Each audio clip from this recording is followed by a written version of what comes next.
Good morning and welcome back to Margin. This morning I want to talk to you about part 2 of budgeting, jumping into looking at your budget from a standpoint of a visionary approach backed out into goals and benchmarks that can be accomplished by operating within a budget. So let's jump right into it.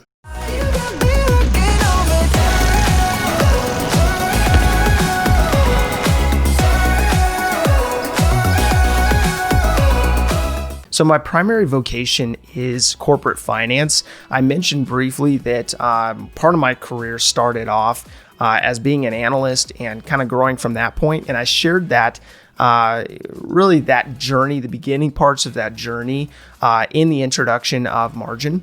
But more specifically and more recently, what I had set out to do was to become a chief financial officer, so a CFO of a multi-million-dollar corporation.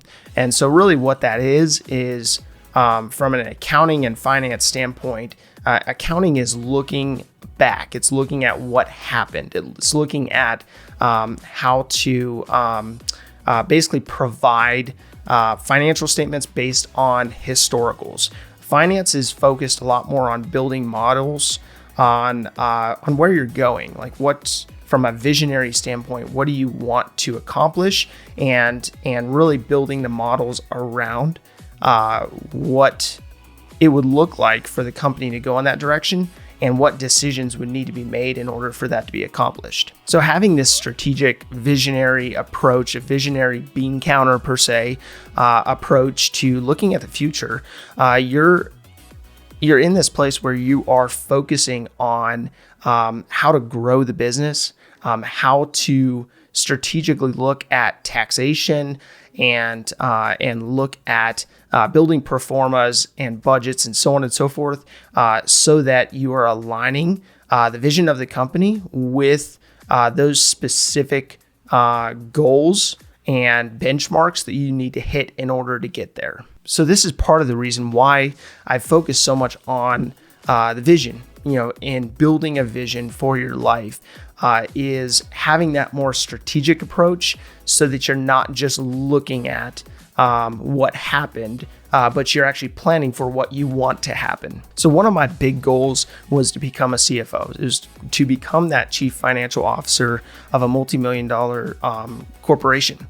But what I didn't realize is that I didn't set my sights high enough.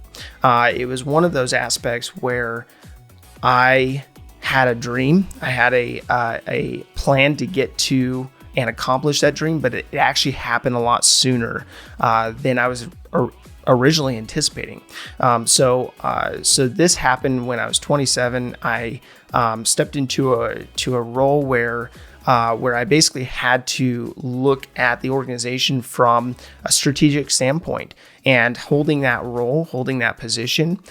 Basically, I had about 35 departmental budgets that I not only had to build and work with department heads to develop, but then I also had to deploy those budgets, track those budgets, and also report on those budgets to the CEO and the board of directors. So after becoming the CFO, my position actually expanded even further, and I moved into a place where I was overseeing 11 departments, and I took on an operations arm, whereas I was overseeing about 55 employees, and it stretched me a lot. It was one of those aspects where my education, my experience was focused on finance, but I loved the operations side. And so I think it was an easy shoe-in per se, but it caused me to grow up fast. It caused me to experience challenges that I've never faced before. And with that, that's a whole nother story to jump into. But really the context of why this is important is this is part of my journey in helping organizations build out the vision and back that out to strategic goals and benchmarks. And that's exactly what I'm doing today with you. So having these reoccurring budget meetings with these 35 departments, I found a reoccurring theme that was helpful in applying to the personal finance aspects. And what that was that people on a reoccurring basis would be thankful that they had parameters, that they had something to operate within because they knew what the target was. And I believe that that is why I'm bringing this into this episode today is for you to be encouraged that there's freedom within parameters, and those parameters that I put in place for those budgets and those departments actually allowed us to accomplish so much more as an organization and allowed us to take on some big organizational goals, whether it was, paying off debt, or it was expansion, or it was, being able to do renovations and so on and so forth. But that was all made possible because we were actually planning, because we were actually working to build a strategic plan based on what we actually wanted to accomplish. So Eleanor Roosevelt once said, "It takes as much energy to wish as it does to plan." So what does that mean? So what does that mean in the scope of your personal finances? It means that you can wish all you want. You can think about all the things you do want to accomplish.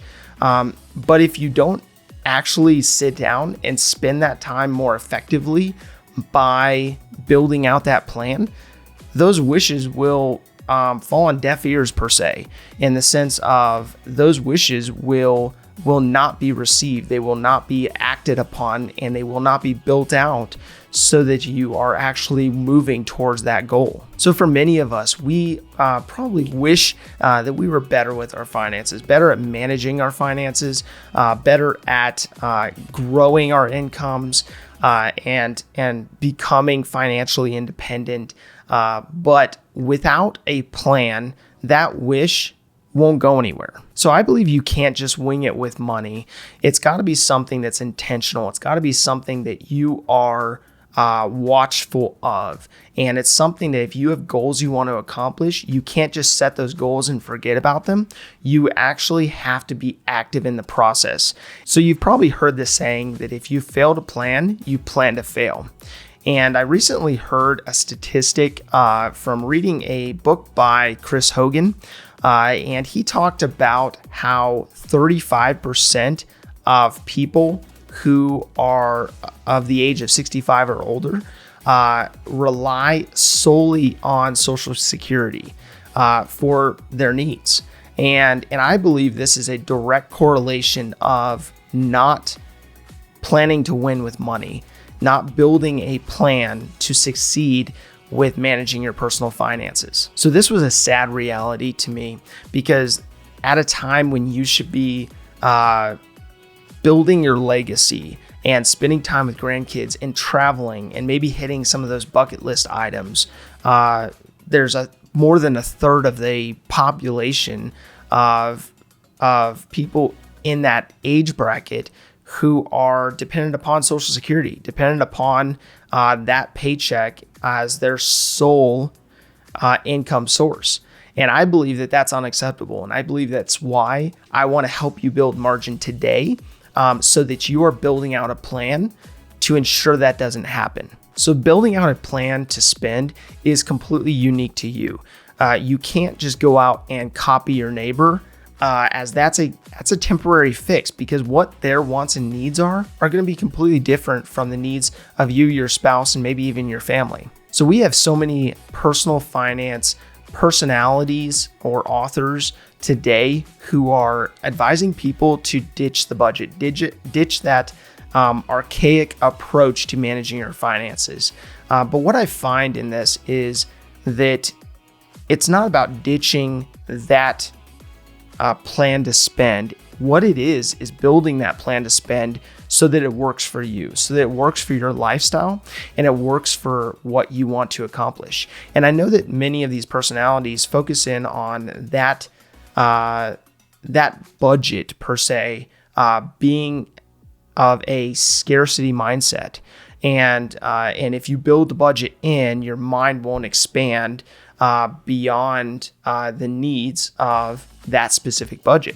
So I understand that to some degree, but I would just say that that's why it's so important that you apply your vision to your plan to spend. building your plan to spend in order to facilitate the goals, aspirations, and hitting those benchmarks of that vision. So the purpose of building a plan to spend is to tell your money where to go. That's literally what it comes down to. And so my call to action today is to sit down and look at your personal finances from an objective perspective. Look at your personal finances from that perspective of how am I actually doing? And as we go further into this series, as we go into these episodes, I will be showing you how to actually build a plan to spend that works for you. Thank you for your time. Enjoy your day, and we'll see you back here tomorrow.